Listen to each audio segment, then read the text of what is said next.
Theresa May spoke to Donald Trump on Tuesday about their country's very different positions on Jerusalem, but it was left unclear whether previous damage to the relationship had been repaired, or whether the president would visit London in February to open the new U.S. embassy.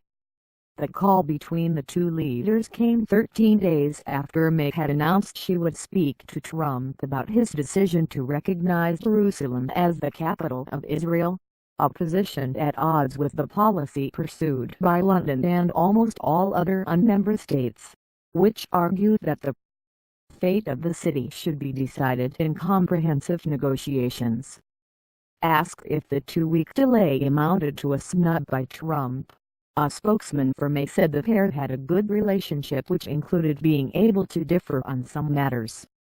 The Prime Minister has always been clear on these matters that part of having a special relationship is that where there are times you don't agree, you can say so, the spokesman said.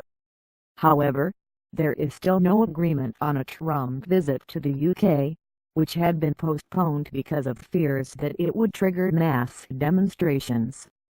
British officials say that ultimately Trump will have to decide whether to make the trip, given that large-scale demonstrations against him are planned, and that it would not be possible to manage a visit to London, unlike during Trump's previous trips to Riyadh, Jerusalem, Warsaw and Beijing.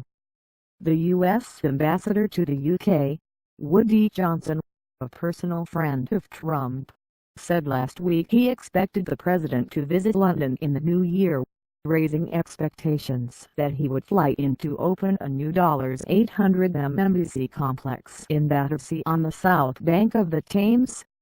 However, neither the Downing Street nor the White House account of Monday's call mentioned the presidential visit. The later statement from Downing Street said that May had offered condolences for Monday's train crash in Washington state and that they had discussed the different positions we took on the recognition of Jerusalem as the Israeli capital, and agreed on the importance of the U.S. bringing forward new proposals for peace and the international community supporting these efforts. The issue of Jerusalem has isolated Washington from almost all its allies, and forced a rare U.S. veto of the UN Security Council resolution on Monday, when the 14 other council members, including the UK, voted to call for the U.S. recognition of its status as Israeli capital be rescinded. The vote drew a bitter response from the U.S. envoy to the UN, Nikki Haley, who described it as an insult, adding, "It won't be forgotten." In an official transcript of her remarks issued on Tuesday, however, the line about the vote not being forgotten was left out. The White House account of the president's conversation with May did not mention Jerusalem. The open rift over Jerusalem followed a sharp exchange between May and Trump after the president retweeted Islamophobic videos circulated by the extreme right Britain First group, which was banned from Twitter this week. The Prime Minister publicly rebuked Trump, saying he had been wrong to share the videos, which drew a sour-tweeted repost from the president telling her not to focus on him but what was happening in the UK. A spokesman for Labour leader Jeremy Corbyn said, "It has taken Theresa May 2 weeks to contact Trump over his dangerous decision to recognize Jerusalem as Israel's capital. Yet she seems to have failed to use the opportunity to call him out for retweeting abhorrent Islamophobic material. As Prime Minister, May has a responsibility to stand up against hate and for all communities in our country." The No 10 communique on Tuesday's phone call said the two leaders also discussed the situation in Yemen, and that May had expressed our ongoing deep concerns at the humanitarian situation.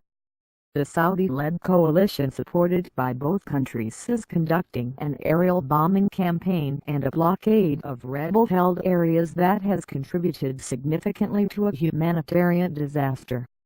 May has called for an end to the blockade, but British officials acknowledge that Trump has far greater leverage on the Saudi Crown Prince, Mohammed bin Salman, with whom the president and his son-in-law, Jared Kushner, have a close relationship.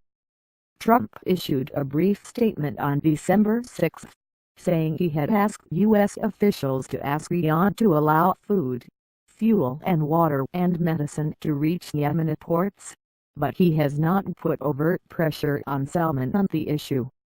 Downing Street said May reported on progress in Brexit talks and the President and Prime Minister wish each other a very Merry Christmas and looked forward to keeping in close touch.